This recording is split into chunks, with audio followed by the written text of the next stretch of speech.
Hi, Manifest Nation. Do a little video by myself this time. Uh, the I'm going to start just giving a backstory. The trauma I have, the trauma I have, uh, dates back to like 2018, uh, when I was being made redundant, and I saw all the corruption and a lot of other things, and then 2020, I was made redundant. And the thing was, I was always adamant that self worth and fulfillment is what kept me going. Self worth and fulfillment. And I went to the job centre and said, I can't work for a corrupt corporation. It will just do me in. Like, can I do anything else? Anything at all?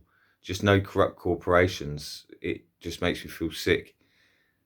And they offered me corrupt corporations. And it's like, well, no. Like, so they just said, well, that's refusal to work. You get no benefits. And I didn't really, I couldn't see any jobs or anything like it. So that was my self-worth and fulfillment gone in 2020.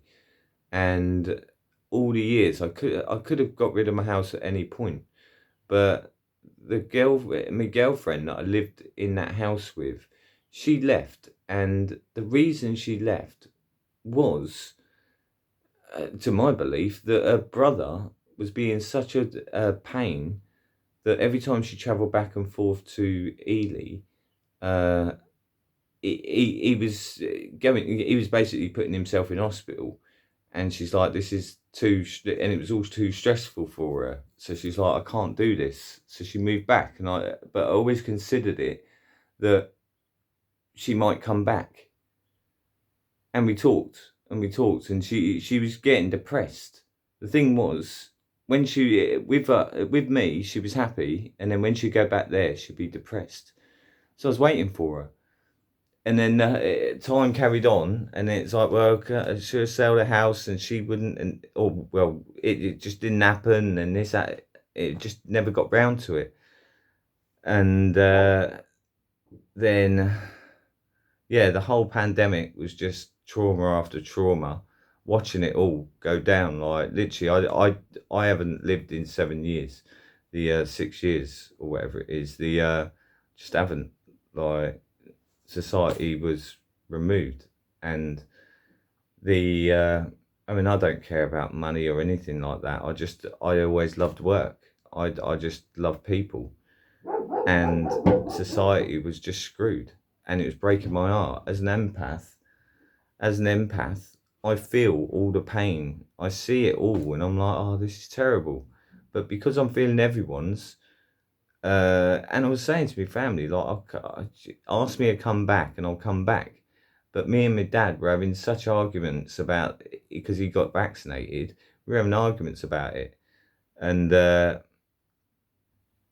so I'd come over every week or two, every weekend. So we wouldn't argue then. It wouldn't be as much of an issue because weren't spending all our time together, kind of thing. And yeah, it's just trauma of that.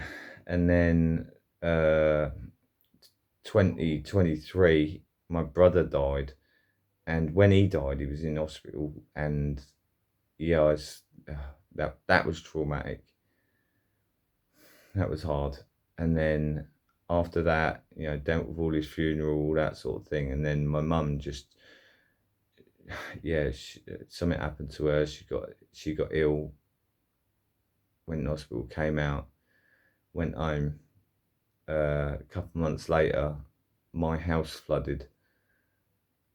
Uh, yeah, my house flooded. And I said in that other video, that was the most traumatic thing. And up until that point, like Russell dying, my brother, that was hard.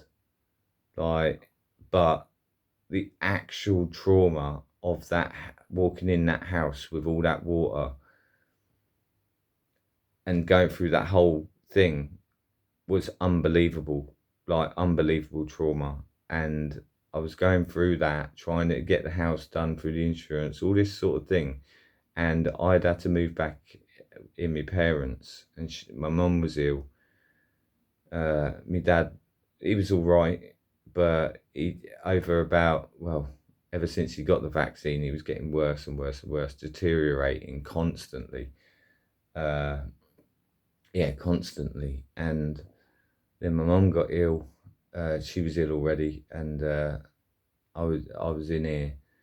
And when I came here, my dad was giving them just like pasties and microwave meals and stuff like that.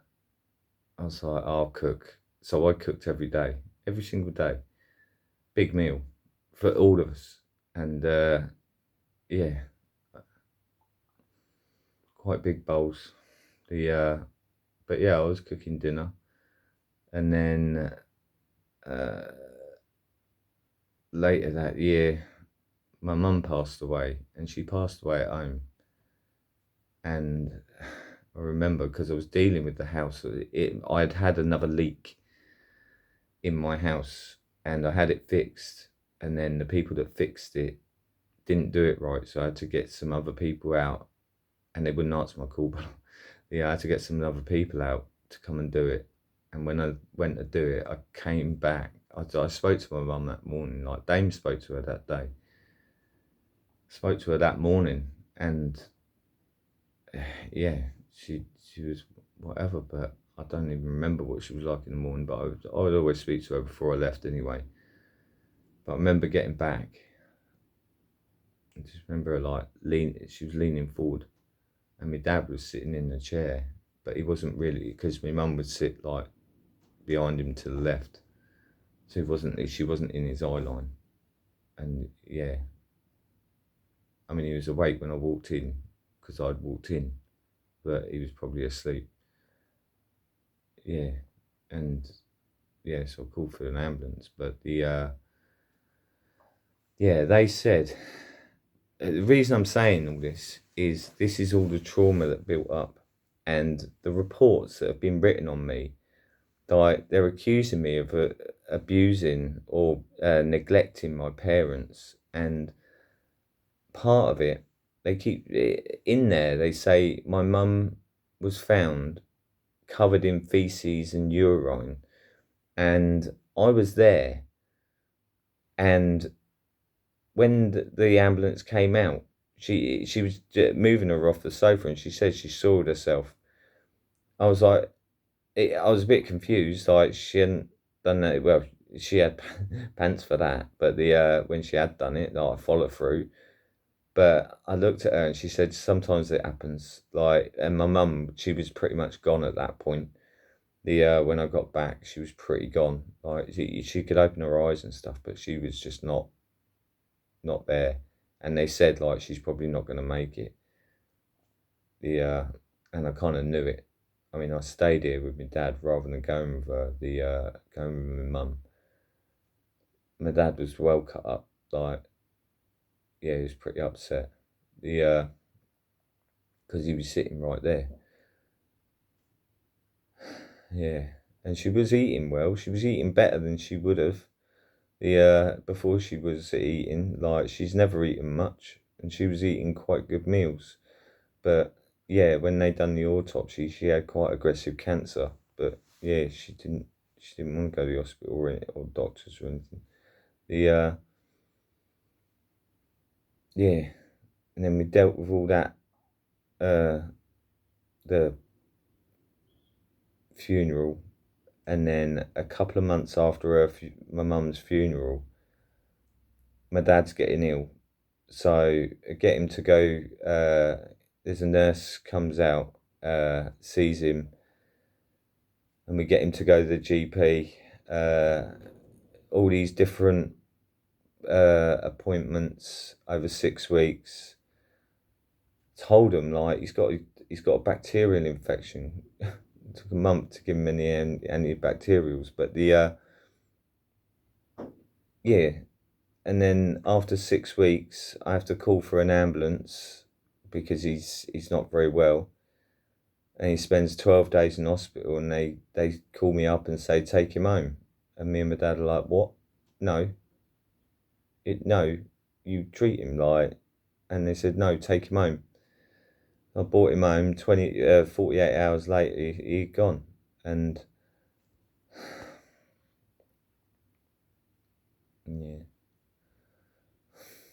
yeah, and then he'd gone. So all of these traumas are all building up, and I didn't have any chance to actually deal with any of them. And like this, when I bought my stuff here from my other house when it flooded, I put majority of it upstairs, and I still haven't touched it. I still haven't been able to touch any of it really. Because it's like the trauma, it's out of order. Like I need to deal with the trauma, but I haven't stopped getting traumas, because after my dad died and I tried to get the coroner's report or an answer to the Coroner's Act, preventing future deaths, all I wanted was an answer. They could have put anything in that pathology report. They could have just said, oh, yeah, the place where you asked to look there would have meant an extra incision, so we didn't do that. And the other place, we checked this, and if it had been there, it would have been that. Like, they could have given me an answer. They really could have. But they just said COVID vaccine damages doesn't exist. It's like, what? And the thing is, all of this is being put down as delusions. Things like, yeah. So that's the story. And then I started doing videos, and you can see the escalation of my actions throughout the videos, because no one's listening. Like, I go to the police station and like, whatever, like, no one listens to anything, and it's all valid. I just need someone to respond, even if they take my statement and never respond. Like, do you know what I mean? You need finishing on things, and that causes a psychosis. Like, they'll be like, this is psychosis. It's like, yeah, it probably is. And the thing is, on the 4th of November, when that person, Jamie, the who I grew up with, made that false claim, it escalated the entire thing. I knew that that had been done. So I kept telling them, that is a false report. And I've contacted the police, Damien's contacted the police, I've tried to get the NHS, I've tried to get his HR, everybody to do something, because it's an NHS worker filling out false claims, claiming to be someone else. He must have put in all my brother's details, because it was via footfall, and it says by patient. So that's fraudulent. And the thing is, they've taken that and now escalated that and been like, well, if his brother was that bad that he made that statement, what must this guy be like? We have to get him out of my brother. Like, they have to get him away from him. So that's what they did. But the thing is, then when I went in there, I kept saying to Damien, this don't work out. Like, everything they're saying is like weird. Doesn't make sense. Because we didn't know what that person had said. And I said, they're treating me like like, they're not treating me for the traumas that are causing me to feel like this at all. Not one little bit. Not dealing with the traumas. They're dealing with me like I'm some bloody criminal. And it hurts. It really hurts. And the thing is, the entire time I was in there, Damien was saying to him, like, I want Dominic as my carer. Like, he hasn't done anything. He fed me all the time. I want him out. And they wouldn't listen. But they just go, but are you happy with your care plan? Until he says yes. Because if he says no, they're like, well, what do you want us to make it longer, short, longer? Like, there's no like, well, what is the difference? Him saying, I want Dominic out, wasn't an answer. So they just put in there, he's happy with his care package. And it's like, no, he's not. If you ask him, he'll say, no, he wants me out. Like, he didn't even have carers until I came out as well. And the thing is, they got my brother-in-law as my he spoke on behalf of my brother. Hardly any of the stuff that he said about my brother agrees with. Like, he's like, that's all terrible. Like, none of that's right. The like, he says I'm a Jekyll and Hyde, and I may oscillate, but I'm not Jekyll and Hyde. I'm emotional and I'm honest, not Jekyll and Hyde. Like, just because I don't hide what I'm feeling and then bitch about people behind their back, Phil. But yeah, after reading that, me and Damien have read both of our reports.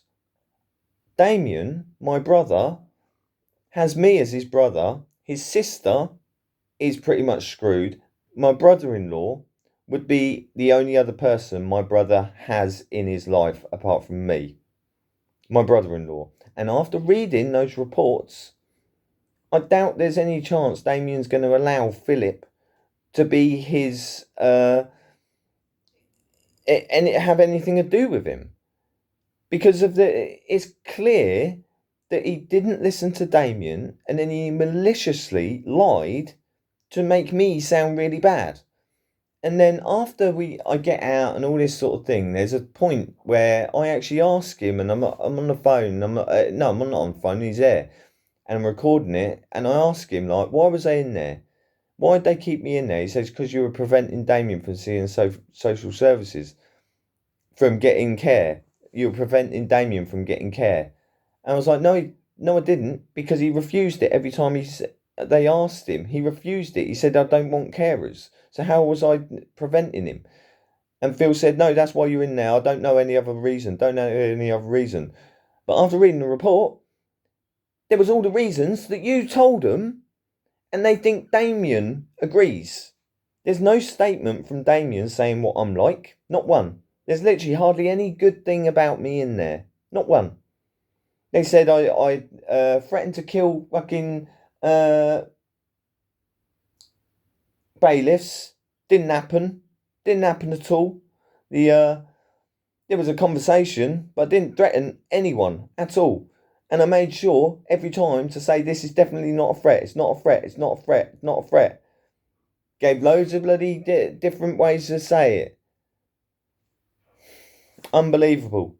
But they just put things in your report to make you sound bad. And then we get all these bloody things through, and until I read them again, I'm like, this is a big frame up. And I understand now what psychosis is like. Because me and Dame, like, I've been chatting to him every day. Like, I've been absolutely terrified. I've been going and sleeping over there the first month I was back. I was terrified. I still am. I've never been so attacked in my life. I lived my life based on morality and truth and love.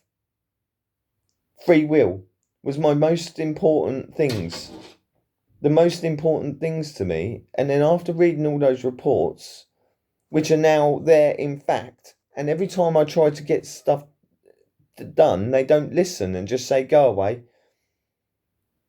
So it's like, right, that's me now, a fucking criminal. It destroyed everything I was, like everything. Apparently I'm not any of the things like that. These last 4 months of my records don't sound like me at all. It sounds like someone totally different. Not even hardly any of the stuff's true. Hardly any of it. Yeah, I mean, a couple of weeks ago, I fear. I've got actual fear. Actual fear. Like, I just don't understand how I have a lot of traumas built up, and I can't do anything. Can't live my life. You would think I'd be treated not necessarily like a victim. I'd be treated like Damien's got a disability. They'd be like, oh, he's not very well. Let's go and help him. But instead of helping me, they attack me. They attacked me fully. Like, all the stuff's there. And it's all because of my old best friend and my brother-in-law, and a bit of a malicious social services. And the thing is, it's like just the police coming to the door. That was another major trauma, because free will is really important. And I said to him, do not breach this door. Please don't breach this door. It will absolutely destroy me. They breached the other doors, but it did. And all of these little things absolutely destroyed who I am. I don't even know who I am now. My brother's alone because of you, Jamie. My brother's totally alone. The reason the GPs didn't have his number was because he never wanted to. He doesn't want to speak to things. He's more confident now because he's had to. Because he's had to actually speak up for himself. He used to prefer, like, even if I'm there, he'll be like, can you speak for me? Can you speak? Because he has a speech impediment and he's not quick enough to, like, understand it. He can do it better like that. He prefers it like that. But now it's him. Literally, social services say, oh, we're not dealing with you. You're nothing to do with him. Just be his brother. That's it. You're not his carer. You're nothing. You have no say. Terrified. Absolutely terrified of losing him. And the worst part is I can't do any of this that I have to do because there's so much fucking trauma built up that it's caused a block. And they'll be like, that's psychosis or whatever. And it's like, it's fear. It's actual fear. What are you talking about? Like, actual fear. Yeah. But anyway, yeah, I'll end it there. But yeah, this absolutely they've destroyed me. And let's put it this way. If it was intentional, it don't take long, does it? They can do it within 6 months. They can destroy someone. I was pretty near the edge anyway. I just needed answers. I needed a bit of help. But it's all on the internet. Never mind. Alright. Yeah. Alright. Cassie, you want to say hello? Yeah, she's still miserable as well. But alright. Manifest. Yeah.